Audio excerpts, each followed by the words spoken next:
하나님 말씀은 요한복음 10장 28절, 29절 두 절을 우리 찾아서 함께 읽습니다. 요한복음 10장 28절, 29절 찾으신 줄 알고 우리 함께 봉독합니다. 시작. 내가 그들에게 영생을 주노니 영원히 멸망하지 아니할 것이요 또 그들을 내 손에서 빼앗을 자가 없느니라. 그들을 내게 주신 내 아버지는 만물보다 크심에 아무도 아버지 손에서 빼앗을 수 없느니라. 아멘. 자, 오늘은 17장 성도의 궁극적 구원이라. 성도가 구원을 얻는 그 여정이 어떤가 내용들을 좀 살펴보려고 합니다. 오늘은 이제 한 장 안에 한 시간이 다 끝나기 때문에 집중해서 들으시고 또 은혜가 있으면 좋겠습니다. 자, 교환을 다 받으셨지요? 우리 1절을 다 같이 읽으십시다. 1절 시작. 하나님께서 그 사랑하시는 독생자 안에서 받아들여 그의 성령에 의하여 효과적으로 불러 성화시키신 자들은 은혜의 자리에서 전적으로 아주 타락할 수 없다. 그들은 은혜의 자리에서 끝까지 참아 영원히 구원받는다. 아멘. 성경의 진리는 하나님께서 택하신 자, 언제 택하셨다 그랬죠? 그러죠. 창세전이라는 말은 세상을 만들기 전에, 세상에 시간이라는 개념이 있기 전에 하나님께서 우리를 택하셨다. 우리가 이 땅에 태어나기 전에 우리의 아버지, 우리의 어머니, 우리의 할아버지, 할머니, 증조할아버지, 증조할머니가 있기도 전에 하나님께서 우리를 창세전에 택하셨다 그랬습니다. 하나님께서 한번 마음을 먹으시면 그 일에 변함이 있습니까? 없습니까? 없지요. 우리는 조속으로 변하죠.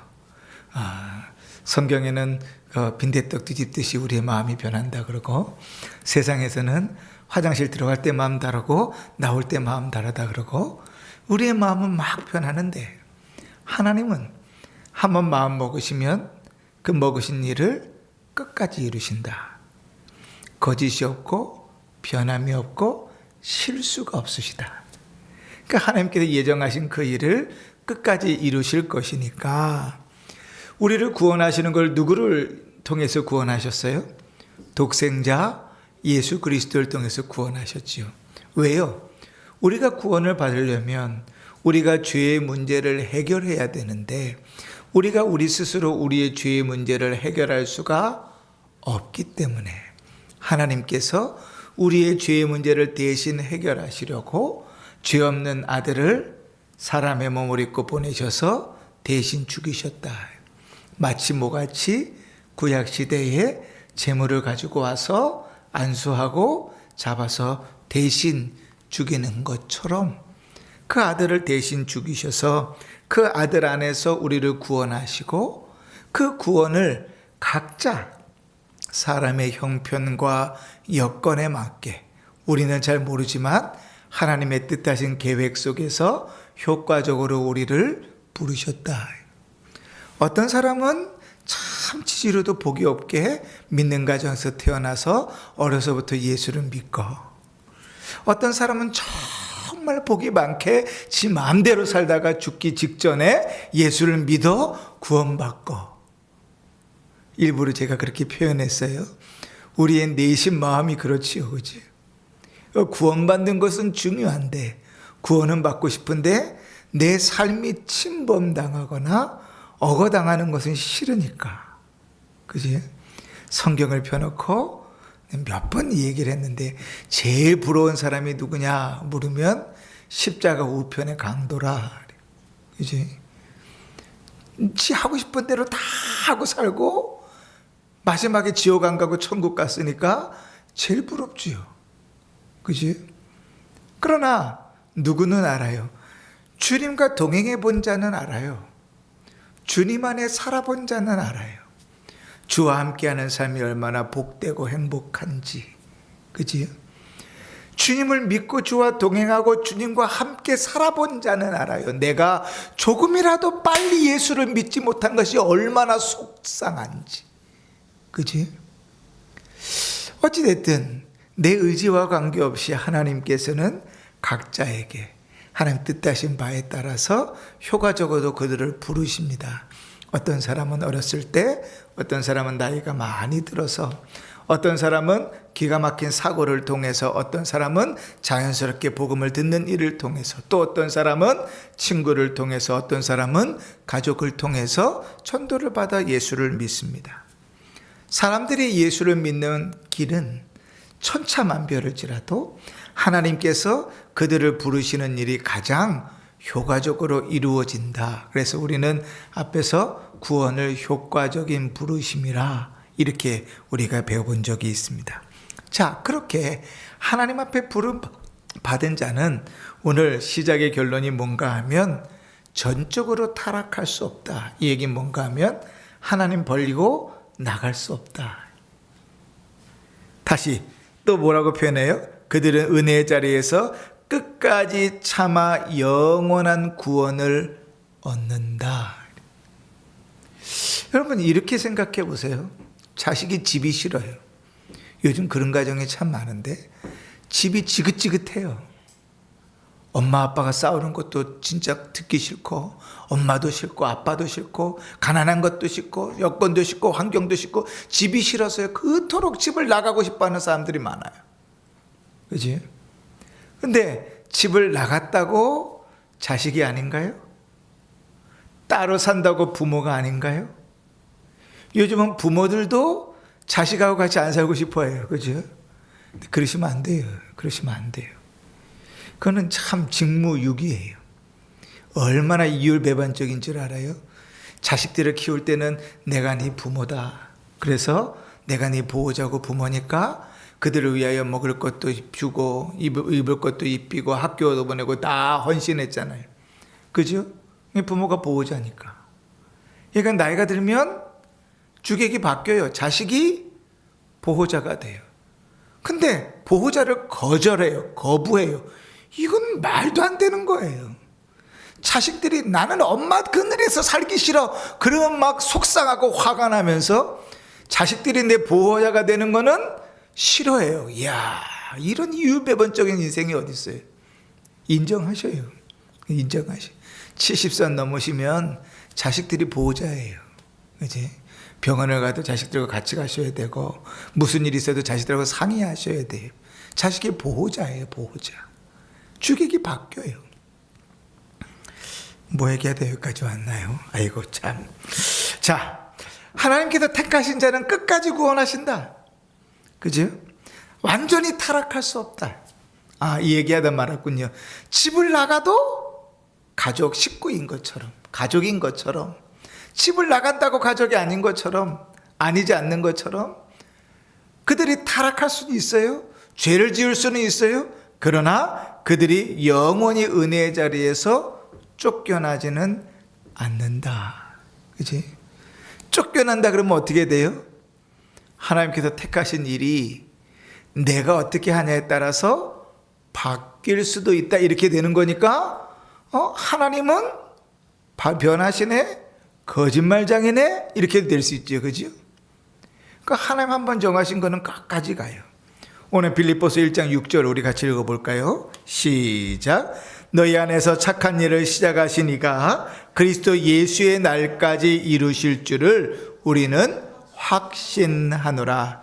오늘 우리가 본문 읽었던 것인데 요한복음 10장도 읽읍시다. 시작. 내가 그들에게 영생을 주노니 영원히 멸망하지 아니할 것이요 또 그들을 내 손에서 빼앗을 자가 없느니라. 그들을 주신 내 아버지는 만물보다 크심에 아무도 아버지의 손에서 빼앗을 수 없느니라. 아멘. 아무도. 주님께서 내 자녀야. 그럴 때 거기서 빼앗아 갈 자가 되었다. 이렇게 얘기하는 거예요. 자, 2절을 함께 읽습니다. 시작.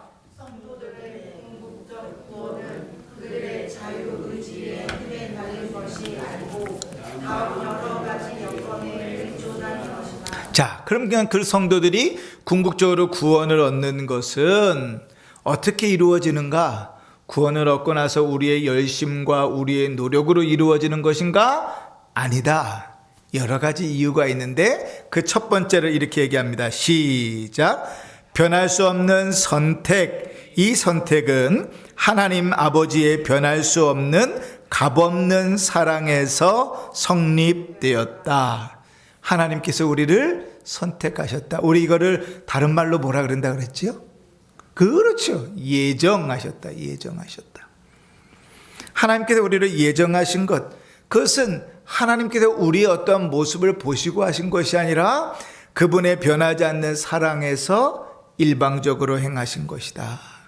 자, 예레미야 31장을 읽습니다. 시작. 옛적에 여호와께서 나에게 나타나사 내가 영원한 사랑으로 너를 사랑하기에 인자함으로 너를 이끌었다 하였노라. 아멘. 내가 너를 사랑하여서 너를 이끈다. 사람은 사랑이 변하기도 합니다. 이제 사랑이 생겼다가 없어지기도 하고 뜨겁게 사랑하다가 식기도 합니다. 그런데 하나님의 사랑은 어때요? 변함이 없어요. 하나님은 사랑이시라. 하나님의 대명사가 되어져 버렸어요. 하나님께서 이스라엘 백성들을 택하실 때도 성경은 이렇게 기록하죠. 너희가 다른 민족보다 많거나 낫기 때문이 아니다. 그 크신 하나님의 사랑하심으로 인하여. 주님이 사랑하셔서 너희를 택하셨다. 주님이 사랑하심으로 그 택하심을 끝까지 인도해 갈 것이다. 그게 첫 번째 이유예요. 자, 저 두 번째 여건은 뭔가? 2번 읽습니다. 시작. 예수 그리스도의 공로와 그의 중보적 기도의 효력, 이렇게 얘기합니다. 주님이 사랑하시는 것 좋지요. 그런데 주님이 사랑하시는 일이 실질적으로 우리에게 적용되어질 때 어떻게 이루어지는가? 그리스도께서 우리를 위하여 중보 기도하신다. 그리스도께서 우리를 위하여 기도하신다. 이 땅에 오셨을 때도 우리를 위하여 기도하셨어요. 누가복음 22장 같이 읽습니다. 시작. 그러나 내가 너를 위하여 내 믿음이 떨어지지 않기를 기도하였노니 너는 돌이킨 후에 내 형제를 굳게 하라. 자, 여기서 너는 누굴까요? 여기서 너는 누굴까요? 이게 어떤 대목에서 한 얘기죠? 그렇죠. 너는 베드로예요. 베드로가 주님, 얘네들이 다 주를 떠나도 저는 주를 지킬 겁니다. 그럼 막 칼 들고 설치잖아요. 그 예수님께서 이르셨어요. 야, 오늘 새벽 딱 2번 울기 전에 너 내일 나를 3번 부인할 거야. 언제? 오늘 새벽 딱 2번 울기 전에 네가 3번 나를 부인할 거야. 충격적인 이야기를 하시죠. 그러면서 이 이야기를 위로하시는 거예요. 그런데 네 믿음이 떨어지지 않기를 내가 기도하였으니 돌이킨 후에 네 형제를 굳게 하라. 그래서 우리가 이 말씀을 가지고 베드로전서 후서를 읽으면 이 베드로의 마음이 읽혀지는 거예요. 아, 실패를 경험해 본 자만이, 잘못해 본 자만이 알아요. 이번 수련회 때 이제 그 선택식 강의가 8개가 있는데요. 8개 강의 중에 기독교 세계관이라는 섹션에 뭐가 있냐면 술, 담배 뭐 이런 내용들을 다루는 내용이 있어요. 그런데 그것을 그 강의를 담당하신 목사님이 술, 담배를 전혀 안 해보신 분이에요. 실수라도 술을 한 모금도 안 먹어보신 분이에요. 그래서 혹자가 이렇게 이야기해요. 아니, 술, 담배를 한 번도 안 해보신 분이 어떻게 그 강의를 하실 수 있을까? 제가 그랬어요. 할 수 있다. 걱정하지 말아라. 할 수 있다. 그럼 먹어본 자만 잘하는 건 아니에요. 그런데요, 여러분, 우리가 먹어보고 실수해보고 떨어져 본 자는 알지요. 더 뼈저리게 알아요. 여러분들에게 경험해 보라는 거 아니에요. 제 자식들에게 늘 그래요. 굳이 불이 뜨겁다는 걸 손을 집어넣어서 뒤어봐야만 아냐. 그렇게만 배우는 거냐. 그렇게만 안 배워도 된다. 말씀을 통해서 배우면 된다. 그치? 굳이 다 경험하지 않아도 돼. 그지? 그리스도께서 베드로를 향하여 그러세요. 야, 너 새벽닭 2번 울기 전에 나를 3번 부인할 건데 네 믿음이 밑바닥치지 않기 위해서, 네가 주님으로부터 떠나지 않기 위해서 내가 너를 위하여 기도했으니 네가 돌이킨 다음에는 너와 같은 형제들을 돌아봐라. 그래서 베드로전서 후서에 보면요, 아주 자주 나와요. 근신하라, 깨어라. 너희 대적마귀가 우는 사자와 같이 두루 삼킬 자를 찾는다. 졸고 있지 말아라. 깨어라. 너희 대적마귀가 사자와 같이, 우는 사자와 같이 너를 음습하려고 달려든다. 그냥 모르는 자가 하는 얘기가 아니고 뼈저리게 경험한 사람이 하는 얘기예요. 그치? 그리스도께서 그렇게 내가 너를 위해서 기도했다 그러십니다. 그런데 그렇게만 기도할까요? 하늘 위에 올라가셔서 주님 어디 계시죠? 우리가 신앙 고백을 고백하는 대로 부활하시고 승천하셔서 지금 어디 계세요? 그 이제 하나님 우편에 앉아 계세요. 그죠? 하나님 우편에 앉아 계시니까 날도 더운데 거기서 그냥 편하게 앉아서 그냥 쉬고 계실까요? 아니면 재밌는 TV 드라마 보고 계실까요?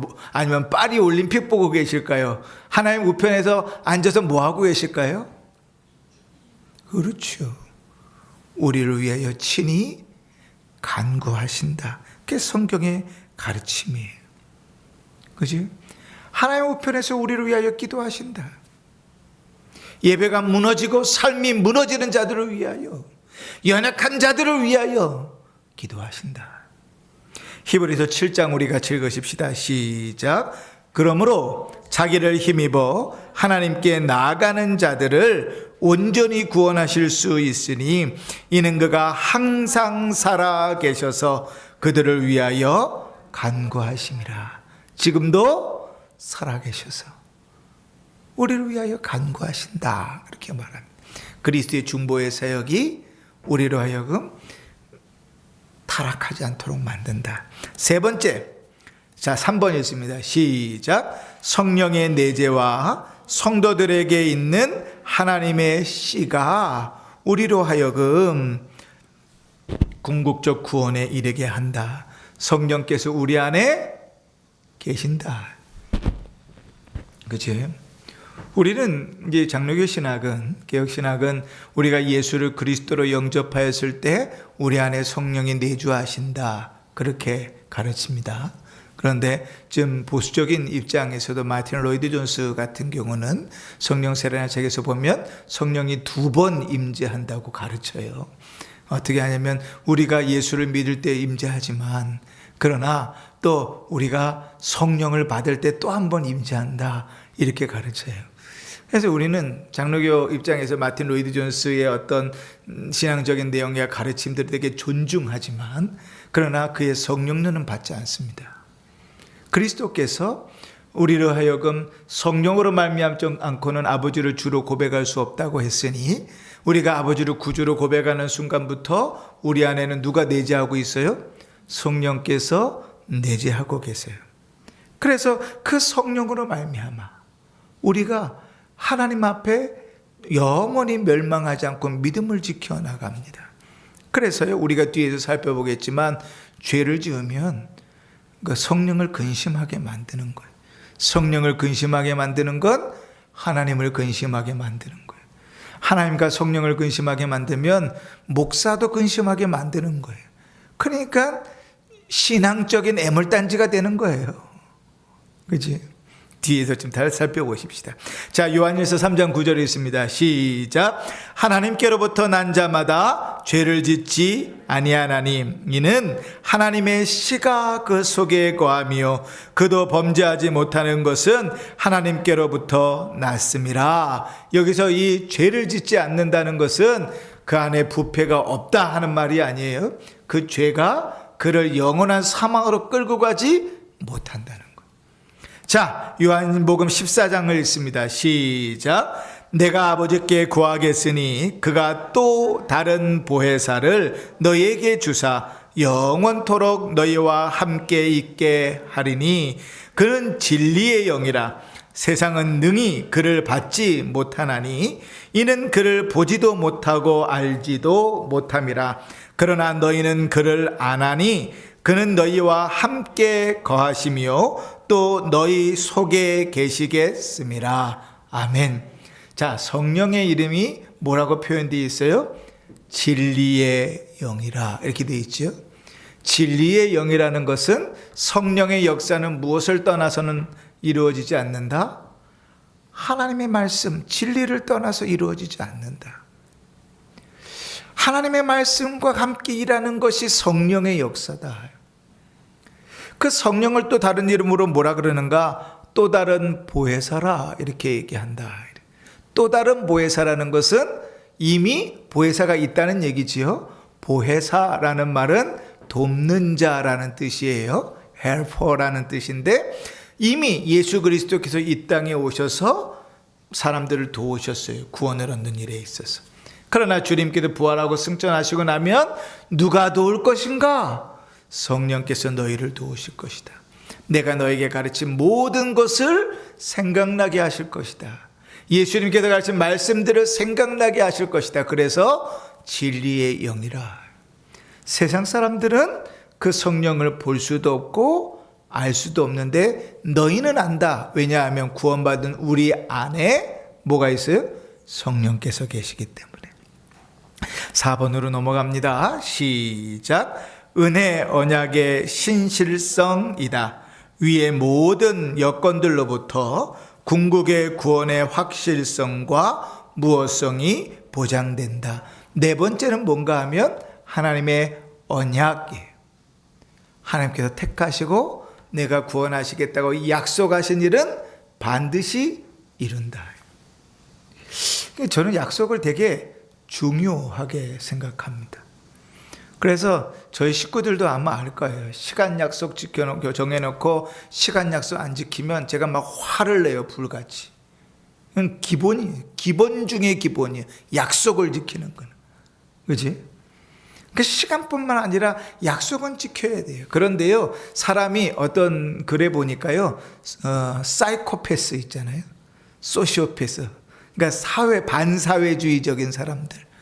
그 사람들의 특징 중에 하나가 뭐냐면 시간 약속을 지키지 않아요. 그 사람들의 중요한 건 뭐냐면 나에게 이득이 되는 것을 따라서 가요. 그래서 내가 약속이 있어도 이 사람보다 저 사람이 이득이 되면 이 약속은 과감히 버리고 이 사람한테 갑니다.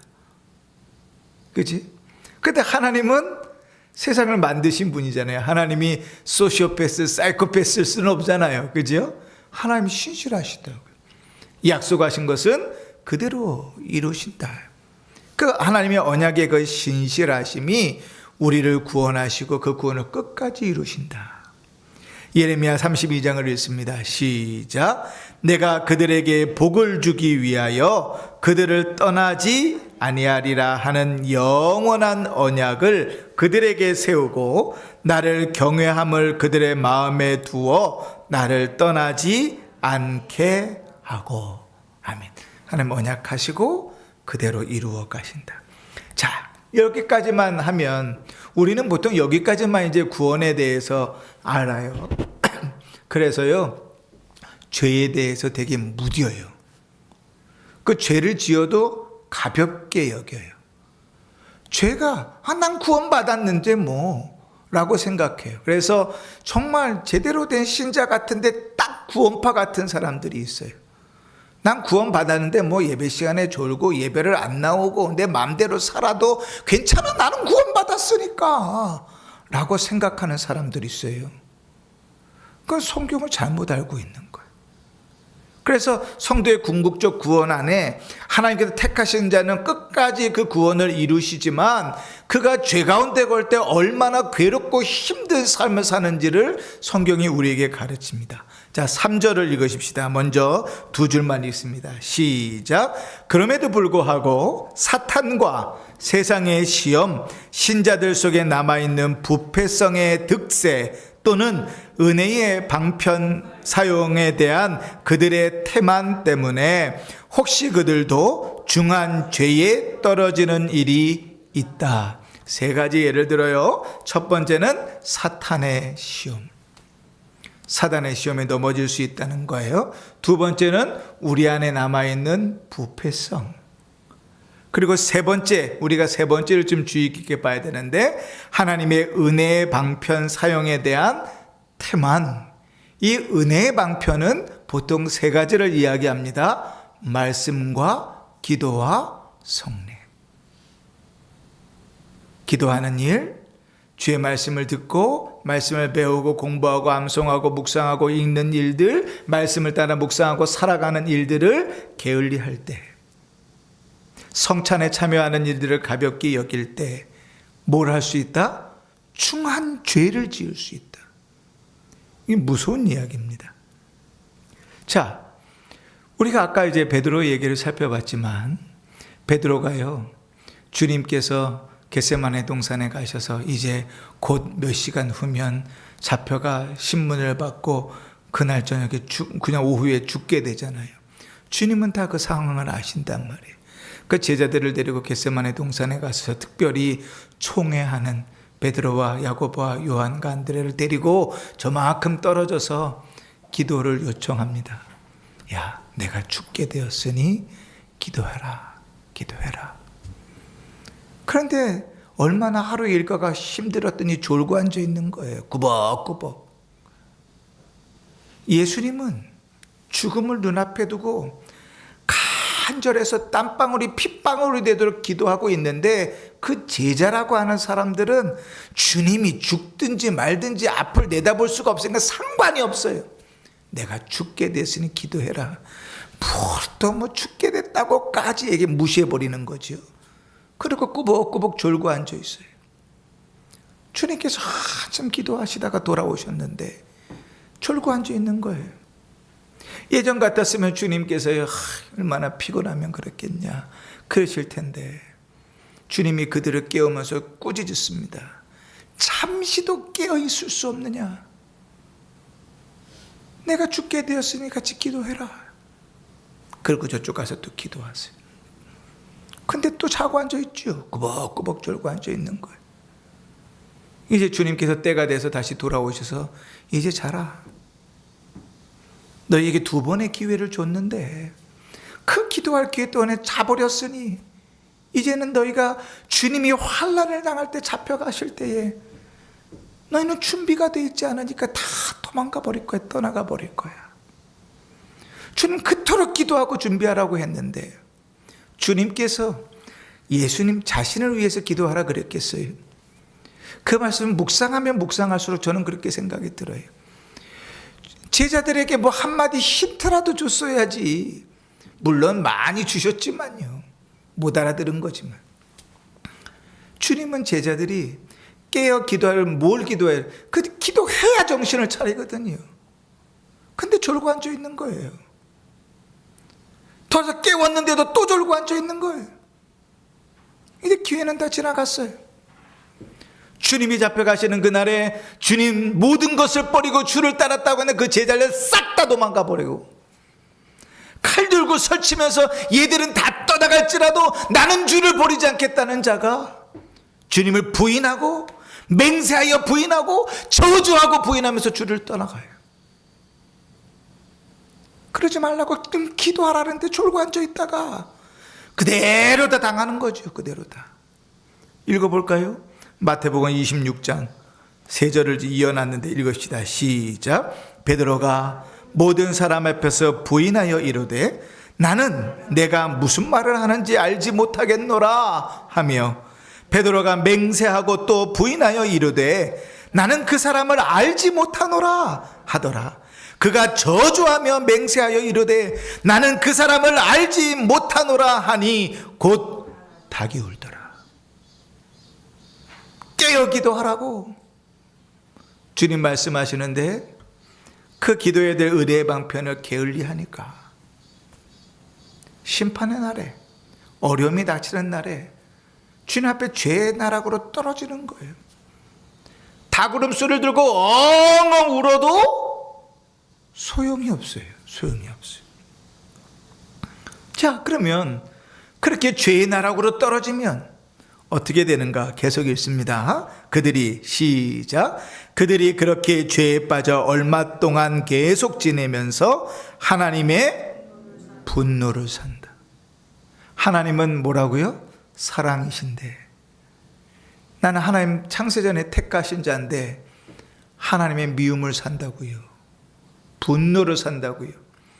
그 죄 가운데 있을 동안의 분노가 어떻게 표현되는지 다윗이 그의 죄 가운데 있을 때 썼던 시편 51편에 이렇게 기록합니다. 같이 읽습니다. 시작. 하나님이여, 나의 구원의 하나님이여, 피 흘린 죄에서 나를 건지소서. 내 혀가 주의 의를 노래하리이다. 내 혀가 주의 의를 노래하리이다. 주님 나를 건져주십시오. 그 마음이 괴로운 거예요. 행복하지 않아요. 기쁘지 않아요. 사무엘하 11장 읽습니다. 시작. 그 장례를 마침에 다윗이 사람을 보내 그를 왕궁으로 데려오니 그가 그의 아내가 되어 그에게 아들을 낳으니라. 다윗이 행한 그 일이 여호와 보시기에 악하였더라. 여러분, 다윗은요, 하나님께서 어려서부터 막 칭찬하던 자잖아요. 그런데요, 그가 밧세바를 취한 사건을 지금 기록하고 있는 게 하나님 그를 뭐라 그래요? 악하다고 평가하세요. 오늘 우리가 백부장을 살펴봤잖아요. 이만한 믿음을 보지 못했다. 그러면 그 뒤에 하나님께서 그에게 은혜와 복을 부으실까요? 안 부으실까요? 우리 주님은 짠순이여가지고 이만한 믿음을 보지 못했다 그래도 은혜는 요만큼도 안 줘. 그래요? 아니요, 은혜와 복이 부어지겠지요. 근데 반면에 하나님께서 여호와 보시기에 악하더라 그러면 거기에 복이 부어질까요? 아니요, 있는 복도 빼앗아 가시겠죠. 그 주님의 법칙이지요.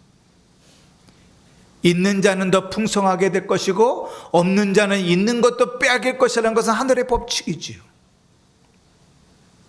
죄악 가운데 머물 때 그렇게 다 잃어버리는 거예요. 괴로워요.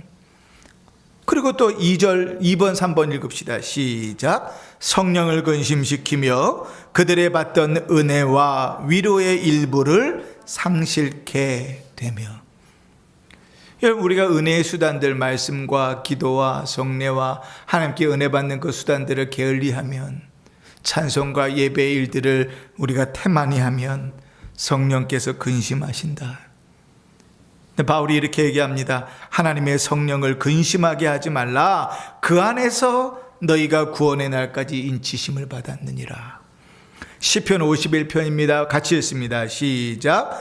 내가 즐겁고 기쁜 소리를 들려 주시사 주께서 꺾으신 뼈들도 즐거워하게 하소서. 하나님이여, 내 속에 정한 마음을 창조하시고 내 안에 정직한 영을 새롭게 하소서. 주의 구원의 즐거움을 내게 회복시켜 주시고 자원하는 심령을 주사 나를 붙드소서. 아멘. 여러분, 예배가 무너지고 기도가 무너지고 말씀이 무너지면 그 안에 평안과 기쁨이 있을 리가 없어요. 그럴 수 없어요. 죄가 우리 속에 가득 차 있는데 내 안에 기쁨과 평안이 할렐루야 넘쳐날 수가 없어요. 그러니까 다윗이 증거하는 거예요. 주님, 내 안에 구원의 즐거움을 회복시켜 주십시오. 예배가 무너져 버렸는데, 말씀이 들리지 않는데, 기도가 멈춰섰는데 그 안에요, 무엇이 회복되겠어요? 신자라 할지라도 인생이 괴롭다고요. 맨날 아이고 죽겠네 그래. 배불러 죽겠네, 배고파 죽겠네, 아파 죽겠네, 기뻐 죽겠네, 살게 죽겠네, 편해 죽겠네, 다 죽겠대만 해요. 죽겠네만. 그렇지? 성령을 근심케 하고 하나님을 근심케 하고 우리에게 주어지는 은혜와 위로의 일부를 잃어버리게 돼요. 죄 가운데 거하는 신자는 그 안에 참 기쁨을 잃어버려요. 자, 4번 5번 읽습니다. 시작. 그들의 마음이 완악해지며 그들의 양심이 상하게 된다. 성령의 열매는 어떻게 있어요? 우리의 심령이 변하는 데 있어요. 그래서 갈라디아서의 성령의 9가지 열매를 사랑과 희락과 화평과 오래 참음과 자비와 양성과 충성과 온유와 절제는 우리 안에 맺히는 열매들이에요. 그런데 죄는 우리를 완악하게 만들어요. 똑같은 것을 보면서도 핀잔을 주고요, 욕하고요, 부정적으로 흘러가요. 뭐 한마디 얘기를 해도 좋은 얘기가 나오지 않아요. 근데 은혜 가운데 있으면 인생이 달라요. 똑같은 것을 보고도 달라요. 김혜자 권사님 간증을 듣는데 이런 얘기를 하더라고요. 자기가 어렸을 때 신앙생활한 거 교회에서 다른 기억은 하나도 안 나는데 전사님의 한마디가 머릿속에 탁 박혀서 계속 남아있는 게 있대요. 옛날에는 교회를 올 때요, 예배당이 뭐 이렇게 의자에 앉지도 않았잖아요. 다 신발 벗고 그리고 그렇게 돌아오는데 여름 성경학교를 하는데요. 그 집에 뭐 그 동네에 부잣집 아이도 오고 뭐 가난한 집 아이도 오고 막 그럴 거 아니에요. 그 신발을 벗고 들어오는데 끝나고 다 갔는데 좋은 신발을 누가 신고 도망가 버린 거예요. 근데 그때만 그런 게 아니라 매주 그러는 거예요. 좋은 신발이 없어지는 거예요. 그래서 교회 청년들이 선생님들이 막 웅성웅성 하면서 이 도둑놈을 잡아야 된다고 막 난리가 났대요. 이번 주일날은 이 도둑놈을 잡아야지. 이번 주일날은 어떻게 해서든 이 도둑놈을 잡아야지. 그런데 그 전사님이 이북분이셨는데 전사님이 이렇게 얘기하시더래요. 나더라. 도둑질 하러 오다가 예수 만나면 변한다. 도둑질 하러 와도 예수 만나면 변한다. 똑같은 것을 봐도 은혜 받은 자는 입에서 나오는 말이 달라요. 나오는 말이 달라요. 똑같은 것을 보는데 늘 부정적인 것만 나오는 사람이 있어요. 그게 목사든 집사든 권사든 상관없더라고요. 죄 가운데 거하면 목사라도요, 똑같은 부정적이고 악한 것들만 쏟아져 나와요. 근데 이제 막 예수를 믿었어도 은혜 가운데 충만하고 죄로부터 떠나 있고 주 은혜 가운데 신실하게 살아가면 입에서 나오는 말들이 달라요. 말들이 달라요. 우리 마음이 완악해져요. 그리고 우리의 양심이 상해요. 양심이 상하면 어떻게 돼요? 남을 속여요. 내 이익을 구해요. 내가 중요해요. 움켜쥐려고 해요. 나눠주고 섬기고 베풀려고 하지 않아요. 내 양심이 상하면 내가 이로운 대로 하고 모든 것이 나를 중심으로 맞춰지지만 남을 위하여 또 맞는 것을 위하여 살아가려 하지는 않아요. 근데 지금 누가 그럴 수 있다는 거예요? 신자가 그럴 수 있다는 거예요. 신자가. 이사야 63장 읽어볼까요? 시작. 여호와여 어찌하여 우리로 주의 길에서 떠나게 하시며 우리의 마음을 완고하게 하사 주를 경외하지 않게 하시나이까. 원하건대 주의 종들 곧 주의 기업인 지파들을 위하사 돌아오시옵소서. 아멘. 또 마가복음 6장도 읽으시다. 이는 그들이 그 떡 떼시던 일을 깨닫지 못하고 도리어 그 마음이 둔하여졌습니다. 그럴 수 있어요. 여러분 기도했다고, 기도 많이 했다고, 예배자리에 앉아있다고 착각하지 마세요. 제가 한번 그런 얘기 한 적 있잖아요. 기도원에서요, 기가 찬 일이 있었다. 강남금식 기도원에서 이제 집회가 끝나고 나면 버스가 이제 삼성역까지 와요. 그 교회 있는 데까지. 버스, 셔틀버스가 오는데요. 그 버스를 타려고 사람들이 쫙 줄을 서잖아요. 근데 버스를 타고 올라가는데 자리는 한정되어 있고 탈 사람들은 많잖아요. 기도하고 은혜 받았다는 권사님들이 가방을 휙휙 던져요. 그리고 싸우는 거예요. 내 가방이 먼저 갔네, 내가 여기 먼저 왔네, 싸우는 거예요.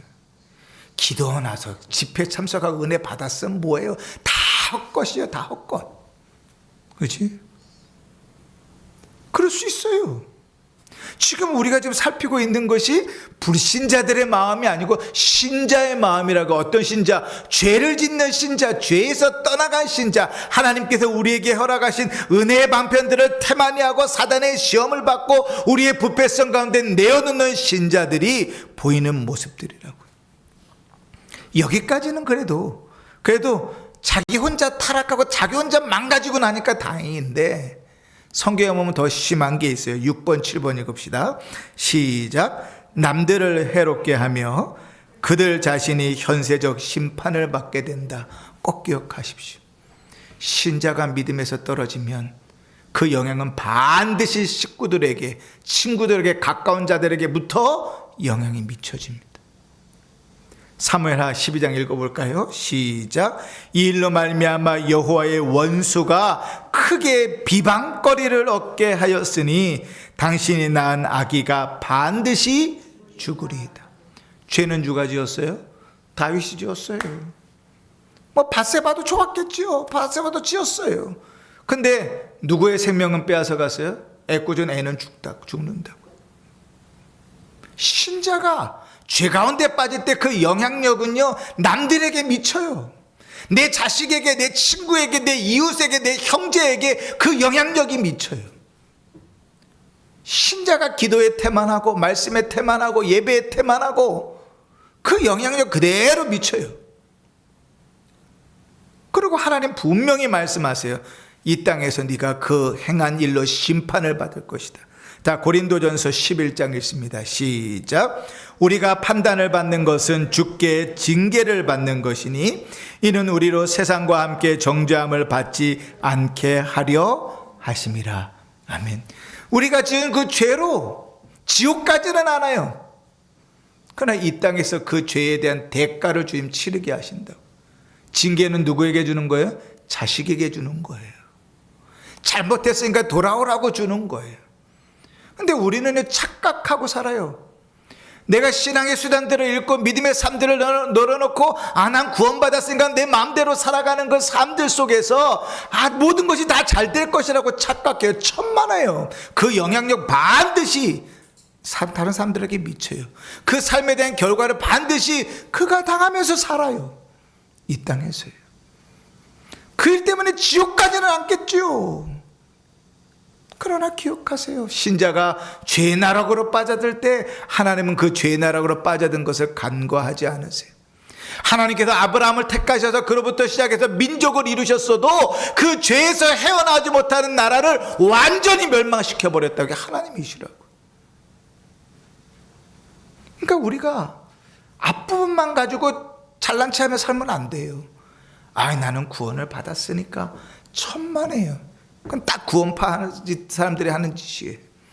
나는 구원받았으니까 맨날 몇 시에 구원받았으니 내가 어떻게 살든 상관없어. 천만에요. 주님은 그렇게 살기를 원치 않으세요. 하나님의 근심거리가 되지 말아라. 성령의 근심거리가 되지 말아라. 그 죄로 인하여 사람들에게 영향을 미치지 말아라. 그 죄로 인하여 너희가 징계를 받을 것이다. 주님 말씀하시는 거예요. 너희 마음이 상하고 너희 마음속에서 기쁨이 사라져버리고 너희가 주를 경외하고 주를 찬송하고 예배 가운데 행복한 사람들이 사라져버리는 거예요. 주님 계속해서 경고하세요. 졸지 마라. 볼대로 바르게 살아라. 믿음생활 잘 살아라. 계속 경고하세요. 그래도 무시해버리면 그 신앙의 나락으로 떨어지는 거예요. 예배 시간에 좀 좋은다고 지옥 가겠습니까? 그러진 않아요. 주님 그렇게 하진 않으세요. 그러나 주님이 베드로와 야고보, 안드레와 요한에게 하셨던 것을 그대로 생각해 보세요. 가장 중요한 순간에, 가장 주님께 행하실 때에 저주하고 부인하는 것은 누가 했어요? 기도하고 준비하라고 했던 그들이 기도하지 않고 자고 앉아있다가 그 일이 이루어진 거예요. 주님의 은혜의 수단들을, 기도와 말씀들을 무시하고 살았을 때, 그것에 태만하고 살았을 때, 죄 가운데 거하고 살았을 때, 그 속에서요, 이 땅을 살아가면서 우리 안에 기쁨과 행복을 것이 다 앗아가 버리는 거. 지옥 간다고 이야기하진 않아요. 그러니 여러분, 우리의 삶들을 살펴서 죄에 빠지지 않도록, 우리에게 주어진 은혜의 수단들을 힘써서 살아가도록 힘쓰고 애써야 하는 것이죠. 결론입니다. 하나님의 은혜로 구원받은 줄을 알고 그 은혜에 감사하며 기쁨으로 살아갈 수 있기를 바랍니다. 그러나 죄에 빠지지 않도록 힘쓰고 애쓰며 살아가는 성도이길 바랍니다. 우리 안에 있는 구원의 기쁨과 즐거움들을 빼앗기지 않기를 바랍니다. 주님께서 우리에게 부어주시는 은혜와 복들이 멈춰서는 일이 없기를 바랍니다. 늘 그리하여 주와 동행하는 기쁨과 복된 삶을 살아가는 성도들 되시기를 주의 이름으로 축원합니다. 아멘.